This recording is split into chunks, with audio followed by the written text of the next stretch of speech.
The book of Isaiah, chapter 46. A couple weeks ago, I introduced the Psalms of Ascents, or Psalms of Degrees, and we'll, Lord willing, pick up on that next week. But I thought for Thanksgiving, it'd be appropriate to focus our attention on the sovereignty of God. Isaiah 46. I'm going to read a couple verses here. And it's always good to reflect on the sovereignty of God, but the more the world seems a mess, the more important it is to focus on the fact that God is still on the throne. God is still doing what he is going to do. That's right.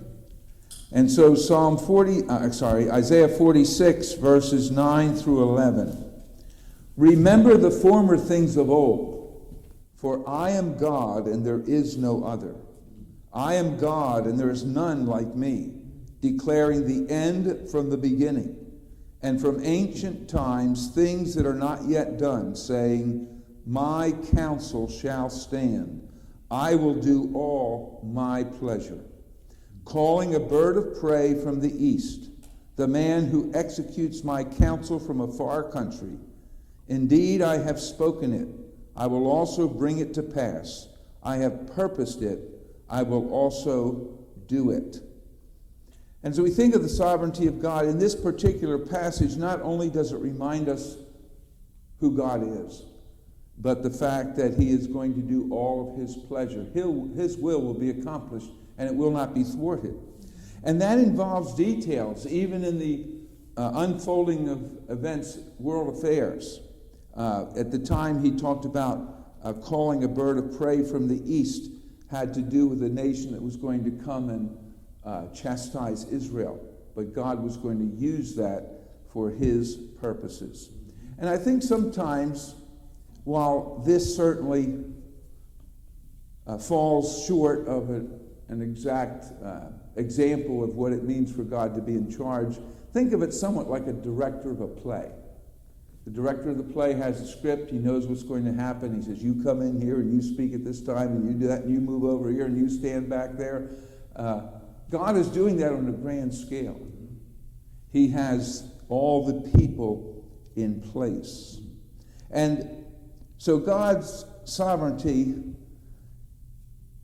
involves his supervision over nations, and it involves his direction over individual beings.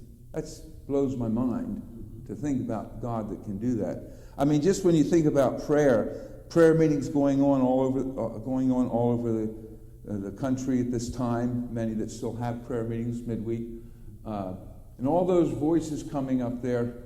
If you've had more than one child, you know it's hard. They're all saying, can I do that? Where are we going? Can we have this? I need that.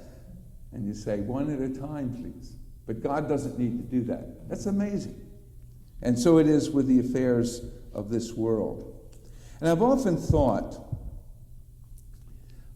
when you think of the United States of America, when Columbus set out to sail, he believed that the world was round, and so he believed he could leave Spain and go west and end up in India, because they weren't aware of this land mass that was between here and there.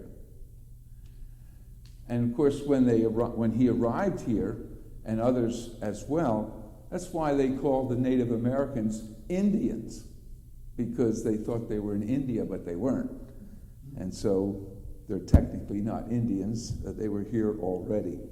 But discovering this great land that's here that became the United States, and as you think of God's plan of the ages, missionaries and great preachers came out of England, and then when the United States ascended to supremacy in the world, many missionaries went out from the United States of America. Many great preachers came out of the United States of America. That's not to exalt the United States per se, but just God's working in a nation to accomplish his purpose. And so what was God doing? He's building his church. What is his church? It's made up of people from all tribes, tongues, kindred, and nations that become one in Christ, become his body, which is the church. And the Lord used the United States to accomplish that. Even after World War II, when a lot of the soldiers, Christian soldiers, came back, they saw the need for going back to the places they had been with the gospel. And so you had a big flourishing of the Bible school movement. Many Bible schools began in the United States and elsewhere, training people to get on the mission field. And so God was, doing his thing. And sadly, when we cease to be what he wants us to be and to be what he wants us to do, then as it says in the book of Esther, help will rise from another place. God is not dependent on us, but it's a blessing to see God's sovereign hand in all of that. And I want to talk a little bit, and I'm going to read a lot of it. It's not that long, but just about the Pilgrims landing here in the first Thanksgiving and thinking about the sovereignty of God in directing those things. The Plymouth settlers had a great deal of suffering when they first came. November was too late to plant crops. Many settlers died of scurvy and malnutrition during that first horrible winter. Of the 102 original Mayflower passengers, only 44 survived.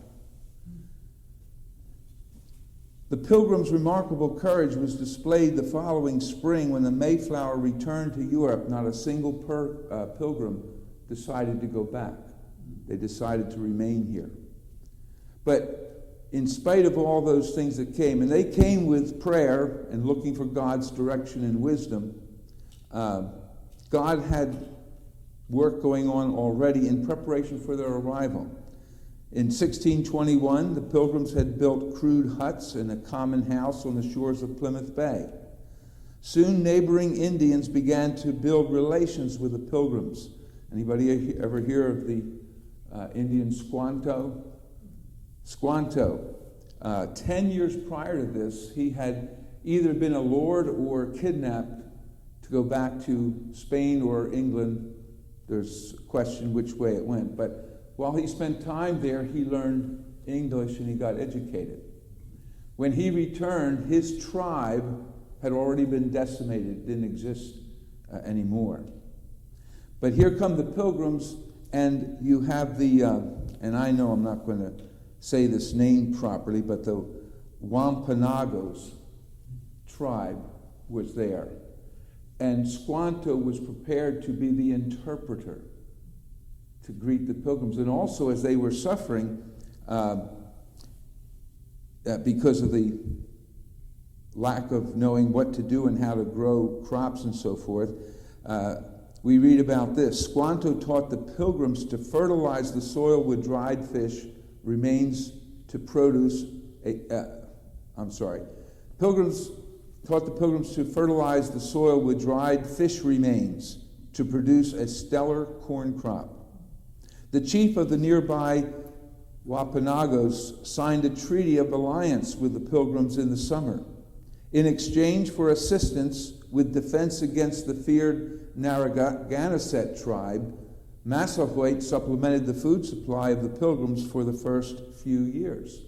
So this relationship enabled them to survive and thrive. William Bradford, the governor, he was very successful in his leadership of the colony. The man to step forward in Plymouth colony was William Bradford, and as the first governor elected on the Mayflower Compact from the Compact. Let me slow down. After the first governor elected under the Mayflower Compact perished from the harsh winter, Bradford was elected governor for the next 30 years. In May of 1621, he performed the colony's first marriage. Under Bradford's guidance, Pilgrims suffered less hardship than their English compatriots in Virginia, that's in Jamestown. Relations with the local natives remained relatively smooth in Plymouth, and the food supply grew with each passing year. In autumn of 1621, the Pilgrims had much for which to be thankful. Now remember that background there, they had just lost over half the group that came with them, and they suffered those hardships, yet they thanked the Lord. After the harvest, Massasoit and about 90 other Indians joined the Pilgrims for the great English tradition of Harvest Festival. I was reading somewhere else that it seems as the English used to celebrate the harvest, they would shoot their guns. So it wasn't that they went out and invited the Indians, but the Indians came prepared to fight because they heard the gunshots. But found out it wasn't that, and so then they ate together, and the Indians brought a lot of food to help in the celebration. So the participants celebrated for several days, dining on venison, goose, duck, turkey, fish, and of course cornbread, the result of a bountiful corn harvest. This tradition was repeated at harvest time in the following years. So God had his person ready when the Pilgrims came, enabled them to survive. And of course, from that God grew the United States of America.